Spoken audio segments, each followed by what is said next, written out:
আমরা কিন্তু ফোনটা রিসিভ করে যে কথাটা সবার আগে বলি সেটা হচ্ছে হ্যালো, অথবা রাস্তায় কিংবা রেস্টুরেন্টে অপরিচিত কাউকে ডাকতে আমরা বলি হ্যালো ভাই কিংবা হ্যালো এদিকে একটু শুনবেন। কখনো কি ভেবেছেন এই হ্যালো শব্দটার আসল অর্থটা কি?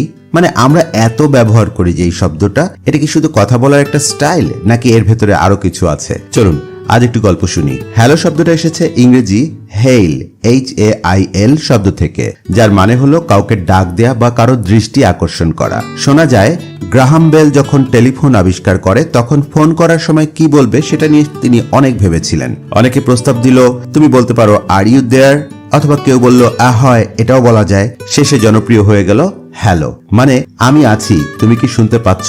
এক ধরনের প্রেজেন্ট হওয়া বোঝাতে অথবা যে কোনো একটা যোগাযোগ বা কমিউনিকেশন শুরু করতে হ্যালো শব্দটা একদম পারফেক্ট।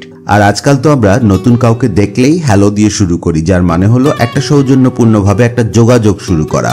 আর হ্যালো শব্দটা আমরা এমন ভাবেই নিয়ে ফেলেছি যে এটা এখন বাংলা ভাষার একটা অংশ হয়ে গেছে। আর তাই ভাই হ্যালো মানে কিন্তু শুধু একটা শব্দ না, এটা একটা সম্পর্কের শুরু, এটা একটা ছোট্ট হাসি, আর একজন মানুষকে আপনি গুরুত্ব দিচ্ছেন সেটা তারই চিহ্ন।